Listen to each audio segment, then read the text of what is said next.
Bonjour à tous, bienvenue pour cette 11e vidéo où on va donner des éléments de correction concernant le polycopier de transition de terminale à la prépa proposé par le lycée Louis-le-Grand en 4, etc. Les grosses prépas, tu connais. Et aujourd'hui on s'attaque à un exo, toujours dans le style des suites récurrentes, donc des suites exprimé de cette manière-là. Par exemple, alors on les a vus, on en a vu pas mal dans les exos d'avant si vous voulez vous familiariser avec, mais là on s'intéresse à une suite qui vérifie pour tout n dans n, un plus 2 égale a un plus 1 plus b fois un. Ok, et on nous rappelle que a et b sont deux nombres réels et que l'équation x carré est égale à x plus b admet deux racines réelles distinctes. Alors ça important toujours. Ce que je dis quand on regarde les exos comme ça, c'est qu'il y a des exos, ils te demandent, on suppose, ça va pas nous servir à rien. Ça, il faut le garder dans un coin, ça va nous servir quelque part. On suppose que truc admet deux racines, ça va nous servir. On se propose de déterminer donc l'ensemble des suites réelles vérifiant ça. Genre, quelle gueule vont avoir nos suites qui vont avoir cette gueule-là, quoi. Voilà. On est à un exo 4 étoiles d'ailleurs, enfin voilà, qui demande des attendus quand même élevés comparé à la terminale. On va voir que c'est un exo qui se fait quand même malgré justement avoir des réflexes. Et en fait, c'est ces réflexes-là qu'il faut acquérir et qui sont importants d'avoir en prépa, notamment ce que je vous ai dit, on suppose là qu'il faut garder au coin du feu, comme on dit. Voilà, donc pour commencer, on va montrer, donc si on prend deux réels alpha et bêta, et ben la suite, cette suite-là, ben elle va appartenir à notre ensemble, donc des suites réelles telles que ça égale ça. Ok, alors comment je fais? En fait, si notre suite elle appartient à cet ensemble-là, elle vérifie ça, 100%. Elle vérifie ça. Donc tant que je montre que ça égale ça, en fait c'est bon, j'ai gagné. J'ai montré que ma suite là, elle appartient bien à toutes les suites, vérifiant ces trucs-là. Donc on va montrer que c'est bien le cas. Ok, donc là j'ai bien marqué, j'ai bien calculé de deux façons possibles. Donc mes deux membres de l'égalité, rappelez-vous, pour démontrer que ma suite appartient à epsilon, enfin voilà, à notre ensemble. Et donc j'ai noté n plus 2 assez facile à calculer finalement, hein. Je remplace juste dans mon hypothèse donc n par n plus 2, hein, ça nous donne ça pour la formule de Vn plus 2. Maintenant, plus dur, je vais montrer que ça, donc qui est théoriquement n plus 2, et ben ça, je vais bien retomber sur ce truc-là quand je vais le calculer. Ce qui est plus complexe quand même. Donc là j'ai remplacé, j'ai fait vraiment le boulot basique, j'ai remplacé mon Vn plus 1 et mon Vn par les expressions. Hein, attention, ce n'est pas une récurrence, hein, je n'utilise pas des hypothèses de récurrence ou ce que je veux, c'est juste que voilà, je connais l'expression de Vn, donc je remplace, et moi je veux l'expression de Vn plus 2 maintenant. Donc comment je fais? Eh bien, je sais que j'ai des factorisations par alpha et bêta ici. Je sais que là, j'ai du alpha, du bêta de partout. Voilà, il y a toujours cette idée du squelette, rappelez-vous. Là, on a du alpha d'un côté, du bêta de l'autre. Ok. Donc, comment je fais? La première chose assez naturelle que je peux faire, sans avoir l'intuition ni rien, c'est de factoriser par alpha d'un côté et de bêta de l'autre. Là, si je factorise par alpha, ce truc-là, et il y a aussi un truc là ici, une partie, un terme qui est factorisé par alpha, ça me donne ça. Et donc, si je factorise par bêta, j'aurais du A mu n plus 1, vous pouvez vous en convaincre, plus b mu n. Ok, ça c'est ce que j'ai. Donc comment je me débrouille maintenant? Parce qu'en fait, rappelez-vous toujours cette idée d'avoir le squelette. Là, squelette. Maintenant, il me faut du lambda n plus 2 et du mu n plus 2. Ok. Mais pour l'instant, je vais mettre à côté cette histoire de squelette. Parce que là, j'ai du taf à faire. Regardez, je vous l'ai dit, première vidéo, deuxième vidéo, je ne sais plus laquelle, mais sûrement toutes les vidéos. Les gars, factoriser. Factoriser, super important. Et là, je l'ai fait apparaître la factorisation comme par magie, puisque je me suis ramené à mon squelette. Regardez, là, par exemple, on peut factoriser aisément par lambda puissance n. Il y a du lambda partout. Il y a du lambda puissance n partout dans mon expression, donc je peux la factoriser, je peux la sortir. Ce qui va me donner ça. Ça va me le faire sortir, tu vois. Donc là, pour l'instant, ok, ça me donne ça. Pardon, il a du mu puissance n. Voilà. Donc, rappel, au début, le squelette, donc je force la factorisation avec le squelette, et puis là, j'ai une factorisation qui est toute donnée, et je vais pas me gêner pour simplifier. Donc là, il me reste ça. Ok. Et puis là, je peux être un peu bloqué. Je peux me dire, mais en fait, qu'est-ce que je fais de ça? Et c'est là que, du coup, je commence à chercher l'exo, ce qu'il me donne. Qu'est-ce qui me donne l'exo? Alors, là, j'ai dû... Parce que ce truc-là me gêne pas trop, je peux pas le simplifier plus, c'est surtout le a lambda plus b, le a mu plus b. D'ailleurs, c'est la même forme, c'est assez rigolo. Et donc, a lambda plus b, a mu plus b. À quel moment j'ai un truc de la forme a truc plus b quelque part dans mon exemple? On va relire si vous voulez. Soit a et b est réel, on suppose que l'équation x carré égale ax plus b, ax plus b. Et là, j'ai du a lambda plus b, ok. Ah oui, et du coup, il y a deux racines réelles distinctes, lambda et mu. Ça veut dire que lambda carré, en fait, c'est quoi? C'est a lambda plus b, en fait. Et mu carré, c'est a mu plus b. Parce qu'ils sont solutions, ces nombres de cette équation. Ça, limite, j'aurais pu me le mettre dans un coin de la... J'aurais pu me le mettre à côté, en mode pense-bête. Mais ok, donc c'est la supposition, donc ça va bien nous servir quelque part. Et puis là, j'ai du a lambda plus b, du a mu plus b, et là, j'ai du a mu plus b, a lambda plus b, qui me casse la tête, d'ailleurs. Donc, je vais remplacer. De toute façon, a lambda plus b, c'est lambda carré, et a mu plus b, c'est mu carré. Donc là, j'aurais du lambda carré plus mu n bêta, mu carré. Et puis là, regardez la beauté du geste, la règle des puissances, la fameuse. Quand j'ai des puissances et que je les multiplie entre elles, enfin que je multiplie nombre avec la même base, je peux sommer les puissances. Donc là, ça va me donner cela. Tac, je sais pas comment je l'écris. Et en fait, là, on vient de trouver exactement... On vient de trouver quoi? On vient de trouver Vn plus 2. Bah oui, c'est magique. Du coup, AVN plus 1 plus BVN, c'est bien égal à VN plus 2, ce qui est exactement la relation de récurrence du départ. Donc en fait, j'ai bien montré que ma suite là que j'avais introduite ici, elle appartient bien à eux, elle vérifie bien la relation de récurrence proposée. Donc c'est tout. Voilà, donc pour notre deuxième question, rappelez-vous, on se donne une suite du coup qui a un élément de epsilon et on doit vérifier qu'il existe deux nombres réels alpha et bêta tels que cette égalité est vérifiée. On veut montrer qu'il existe alpha et bêta tel que ce truc-là est vrai. Alors là, c'est assez exotique pour les terminales normalement parce que c'est une résolution. En fait, on cherche finalement deux inconnus, enfin deux trucs. On ne sait pas vraiment s'ils existent, mais on doit les exhiber. En fait, on doit dire, je dois faire mes calculs et je dois dire, bon pour que ça soit vérifié, en fait, je peux montrer que si alpha égale ça et que bêta égale ça, il existe bien du coup deux nombres que je viens de trouver, tels que mon truc est vrai, mon égalité est vraie. Et voilà, il faut que je les sorte, il faut que je les, je cherche le terme, il faut que je les démasque. Voilà, il faut que je les démasque, il faut que je les trouve. Il faut que je trouve alpha égale un truc, bêta égale un truc. Voilà. Ok. Donc, comment je fais ici? J'ai deux équations avec du alpha et du bêta et U0, U1 qui sont données a priori. Donc, est-ce que ça serait pas une... Moi, mon but, rappelez-vous, c'est d'isoler mon alpha et mon bêta, toujours savoir l'objectif. Et donc, est-ce que je pourrais pas résoudre mon système? C'est un système finalement. J'ai deux équations avec deux inconnus du coup qui sont alpha, bêta techniquement. C'est ça que je veux résoudre. Moi à la fin je veux du alpha égale nanana, bêta égale nanana. Si je résous le système et que je trouve, du coup je vais forcément trouver alpha égale un truc, bêta égale un truc, j'aurais trouvé. J'aurais bien isolé mon alpha et mon bêta. Donc c'est ce qu'on va faire. Comment on résout un système? Alors ça c'est une très bonne question. Finalement, je peux faire par plein de méthodes. Regardez, qu'est-ce que je peux écrire? Je peux écrire finalement que je veux résoudre mon système d'inconnus alpha, bêta. Mon système c'est le suivant. Qu'est-ce que je peux faire? Moi ce que j'aime bien faire c'est par substitution. C'est-à-dire que là par exemple, je dis mon alpha c'est lui. Dans une des équations, si vous voulez, pour résoudre un système, notamment avec deux inconnus ici, moi je veux que dans une des équations, il n'y ait qu'une seule inconnue, parce que c'est ça que je sais résoudre. Normalement, si vous êtes en troisième, si vous avez passé troisième, quatrième et tout, et donc je vais exprimer une des inconnues en fonction de l'autre. Comme ça, dans l'autre équation, vous allez voir, là mon alpha, si je le remplace par U0 moins bêta, et du coup, mon équation en bas, il n'y aura plus qu'une fonction de bêta. Ça va être une équation à une inconnue. Derrière, je trouve bêta, et puis je remplace bêta ici, et c'est bon, c'est la fête, on a tout gagné. Ok, donc je vais remplacer alpha en bas dans mon équation. Du coup, j'aurai bien du U0 moins bêta, le tout fois lambda, plus bêta mu, qui est égal à U1. Ok. Donc maintenant, c'est parti, on va isoler bêta dans notre équation. Voilà, regardez comment on factorise bêta. C'est une équation du premier ordre. En fait, on factorise les termes qui regroupent du bêta et le reste on tège, ce qui nous donne finalement du mu moins lambda,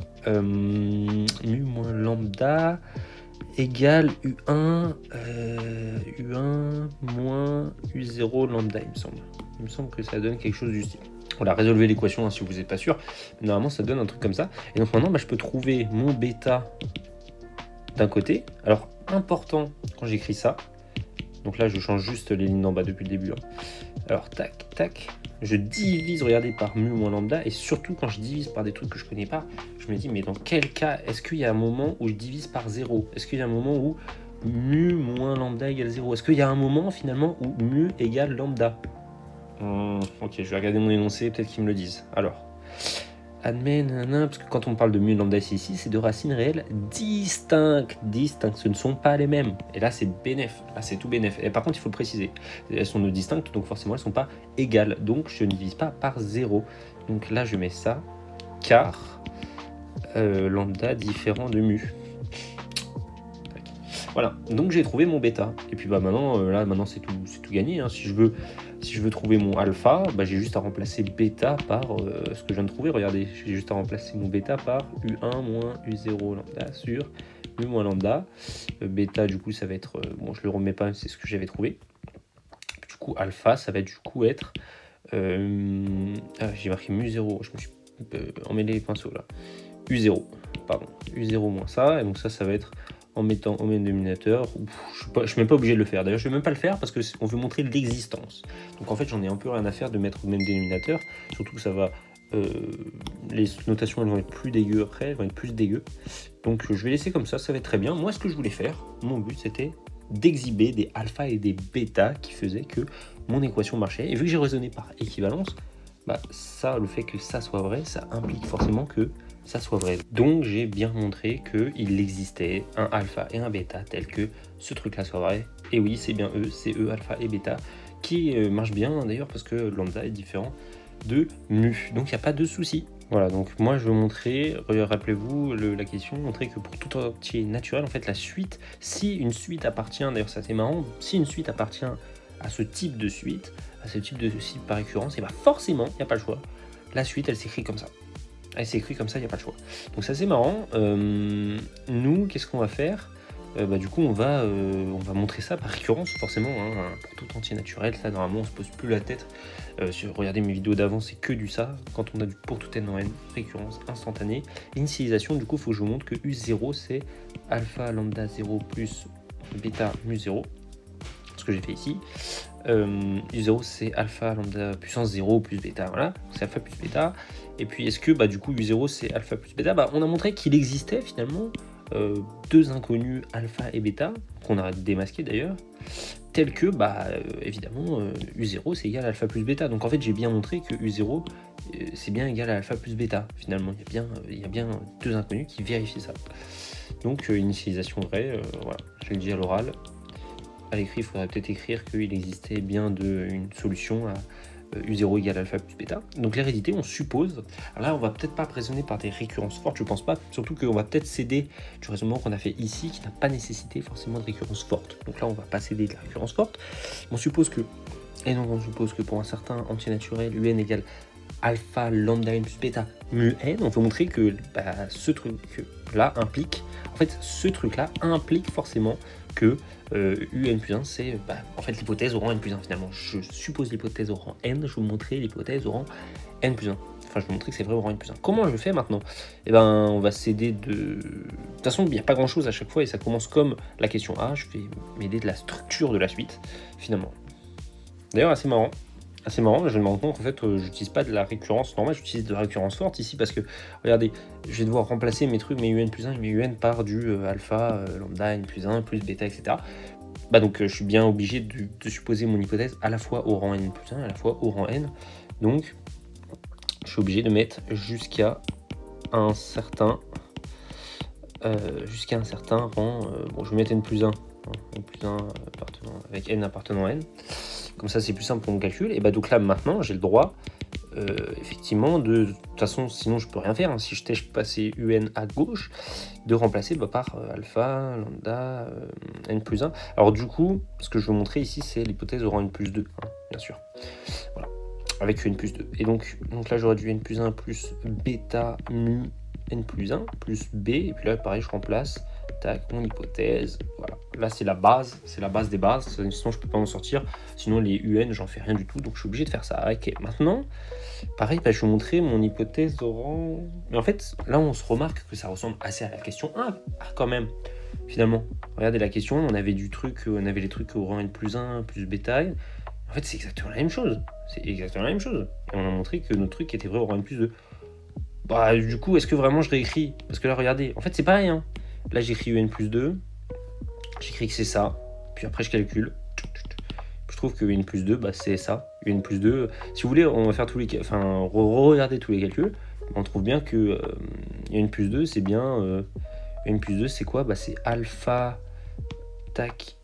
Alpha lambda n plus 1 plus bêta mu n plus 1. Là, c'est les mêmes calculs que je fais.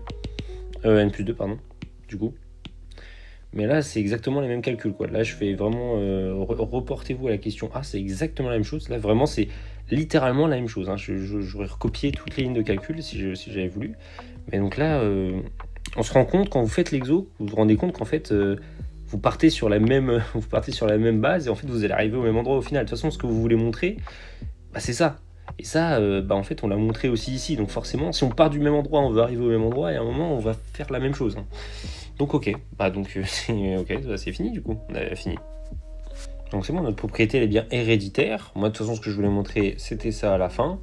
Je me rappelle de la question A. Vraiment, regardez, c'est exactement, encore une fois, c'est exactement la même chose. Et bien donc j'ai bien montré que pour toute énergie naturelle, le n c'est alpha lambda puissance n plus bêta mu puissance n. Bon voilà, je vous ai remis l'exo 7 ici, puisque en fait la question de l'exo D, c'est bien, faire de la question D, c'est bien retrouver le résultat de l'exercice 7. Donc ok, comment faire? Bah en fait on va essayer de retrouver directement à partir, parce que là ce qu'on a montré, c'est assez fort quand même, hein. On a montré que si on a une suite qui s'écrit comme ça, un plus 2 égale à un plus 1 plus BUN, et bah forcément la suite elle a cette gueule là, forcément il n'y a pas le choix. Bah donc c'est super, parce que là du coup la suite qu'on avait à l'exo 7, elle ressemble bigrement à ça, et j'aurais même pas besoin de faire une récurrence, j'aurais juste besoin de me servir de cette hypothèse là, en remplaçant alpha et bêta par, rappelez-vous ce qu'on a trouvé, et puis là du coup je pourrais trouver l'expression de mon UN sans faire une récurrence comme on a fait à l'exo 7, si vous voulez re-regarder la vidéo. Et bah donc du coup, on a juste à mettre que ici, on calcule, en fait tout ce qu'on doit faire c'est calculer alpha et bêta dans notre cas, et remplacer. Parce que là, du coup, et il y a fort à parier que notre lambda, ça va être 2, notre bêta, ça va être 3, etc. On va voir. Ok, donc l'analogie. Alors, rappelez-vous, ce qui est important, c'est de noter que l'équation x carré égale ax plus b admet deux racines distinctes. Et là, notre équation, c'est truc égale a plus b. Donc là, truc égale 1 plus b. Donc finalement, notre lambda et notre mu, ça va être les solutions de l'équation ici, x carré égale 5x moins 6. Est-ce que ça vous va sur ça, hein? Ax plus b, regardez, on transpose le ax plus b, là ça va être ax plus b. Hein? Donc mes racines, elles vont suivre. En fait là, tout ce que j'essaie de faire, finalement, là j'ai trouvé ma formule dans le cas général. Juste maintenant, l'idée c'est de trouver alpha, bêta, lambda, mu. Ok. Lambda, mu, c'était les solutions de l'équation x carré égale ax plus b. Donc là, dans mon cas, si je transpose à mon exercice, ça sera les solutions de l'équation x carré égale 5x moins 6. Alors, pour résoudre ça, ça se fait assez bien. X carré moins 5x moins 6 égale 0. Le discriminant, du coup, ça va être du b au carré moins 4ac. Hein, on connaît bien, donc b au carré 25 moins 4 fois 1 fois 6. Hein, si vous voulez, on peut le faire à la mano.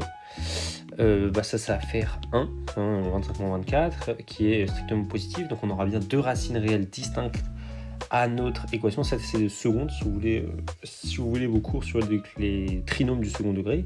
Et donc finalement j'aurai bien x1 qui sera égal à moins b, donc 5 plus ou moins x1 2, plus ou moins racine de 1 sur 2. Donc ça va être 5 plus ou moins 1 sur 2. Et donc x1 et 2, x1 ça va être par exemple 5 moins 1 sur 2, ça va faire 4 sur 2, ça va faire 2. Puis x2, ça va être du 5 plus 1 sur 2, ça va faire du 6 sur 2, ça va faire du 3. Donc mes deux solutions à mon équation, c'est 2 et 3. Est-ce qu'on aurait pu s'en rendre compte? Oui, parce que regardez, notre truc général, notre équation générale, c'est lambda puissance n plus mu puissance n, plus un truc en mu puissance n. Puis là, j'ai du 2 puissance n plus 3 puissance n. C'est nickel. c'est bien mon 2 puissance n et mon 3 puissance n. En fait, là, c'est mon lambda, si vous voulez. Là, c'est mon lambda et là, c'est mon mu, quoi. Ou je sais plus dans quel sens ils l'écrivent, mais voilà. C'est mon lambda et mon mu. Ok. Donc, ça, je le mets dans mon coin, dans le coin de ma tête. Et puis maintenant, il faut que je calcule mon alpha et mon bêta, quoi. Mon alpha et mon bêta, c'est qui? On l'avait marqué ici. Pardon, donc voilà, j'ai renoté alpha et bêta, mais j'ai mis dans un brouillon, hein, c'est pas l'exo, c'est juste que comme ça je mettrai, d'après ce qu'on a vu au-dessus, on pourra trouver les valeurs de lambda et mu qui vont bien pour notre exo, mais juste, voilà, je l'ai fait à côté, quoi, au brouillon en quelque sorte, et mon alpha, en fait, si vous regardez ma formule, elle est toute donnée, ma formule de alpha, on va calculer tout simplement en transposant pour notre exercice. U0 c'est qui? C'est 2, ok, U1 c'est 5, là je remplace juste. U0 c'est toujours 2, lambda on a dit que c'était... Alors c'était une des deux racines. Est-ce que ça change quelque chose que j'en prenne une ou une autre? Alors c'est une très bonne question, a priori ça change pas grand chose je pense parce qu'on trouvera 1 et 1, mais c'est vrai que là j'ai pas forcément la réponse à cette question, est-ce qu'il y en a une qui vaut plus que l'autre? Par exemple là on va prendre lambda, on va prendre 2, hein, allez c'est parti, mais c'est vrai que là j'ai pas trop l'élément de réponse, là ça va que c'est la même chose, de toute façon on trouvera la même chose, vous allez voir, normalement hein, si tout va bien, donc 2 fois 2, si je prends lambda égale 2, l'autre racine c'était 3 on avait dit, et donc là du coup on divise par 3 moins 2 quoi, parce que l'une des racines c'était 3 et l'autre c'était 2, et donc ça va faire du 2 moins 5 moins 4 sur 1, et donc ça va faire du 5 moins, enfin 2 moins 1, ça va faire du 1, ok, et donc ici comment on fait, U1 c'était, on a dit 5, donc là je fais vraiment du pur calcul, juste le lambda on a dit que c'était 2, c'était bien 2, on divise par 1 pareil, 5 moins 4, 1, et on trouve bien un des deux côtés. Donc au final là ça aurait pas changé grand chose qu'on remplace le lambda par 3. D'ailleurs regardez, je vais le faire à côté le calcul si vous voulez, je vais vous prouver que si je prends lambda égale 3 ou lambda égale 2 ici, ça fera la même chose. C'est-à-dire je peux prendre n'importe laquelle des deux racines en termes de lambda et ça marchera. Voilà, alors en fait ça revient à la même chose, pourquoi? Parce que si je remplace ma racine 2 par du coup mon 3, et ben en bas je vais diviser par 2 moins 3 au lieu de 3 moins 2, je vais trouver du moins 1 en haut, du moins 1 en bas, ce qui va me donner 1 aussi. Pareil là, en fait ça va bien se passer, hein. Si vous remplacez n'importe quelle racine par n'importe quelle valeur, enfin par 2 ou 3, hein, si bien tenté que c'est la même chose, et bien vous trouverez exactement la même chose. Et ben donc je trouve bien lambda, du coup j'ai trouvé ma valeur de alpha, bêta, qui sont là, je vais les mettre peut-être en couleur. Alpha il est là, bêta il est là, lambda il est là, mu il est là, donc je peux conclure. Voilà, j'ai remplacé simplement mes valeurs de lambda et de mu par 2 et 3, et mes valeurs de alpha et de bêta par 1 et 1, d'ailleurs c'est du 1 ici, voilà, top, et donc on est bon. Voilà, alors n'hésitez pas à me poser des questions s'il y a eu des points de soucis, parce que souvent je les vois pas trop, ça dépend, enfin genre je capte pas quand j'explique mal forcément, donc n'hésitez pas si vous avez des questions sur cet exercice notamment. En résumé, qu'est-ce que je pourrais vous dire? Alors ça c'est des trucs un peu particuliers, c'est des trucs un peu nouveaux, c'est pour ça que je pense que l'exo est 4 étoiles.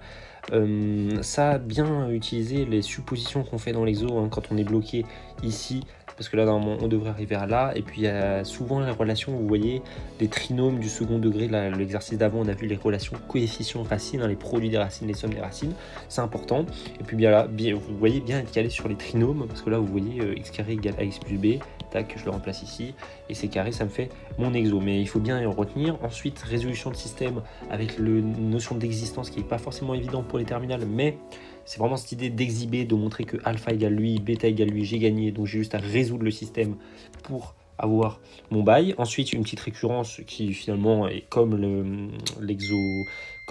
la partie A, de toute façon c'est exactement la même chose qu'on veut montrer, donc c'est pas si sorcier que ça. Et ensuite la dernière partie en effet où on remplace les valeurs. Là j'ai pas trop rédigé, hein, vous m'excuserez, mais vous voyez l'idée, je prends les notations, là c'est vraiment l'idée qui prime finalement sur tout. Voilà, bon, merci beaucoup d'avoir suivi. Moi je vous retrouve pour le prochain exo 12, et puis voilà quoi, à la prochaine.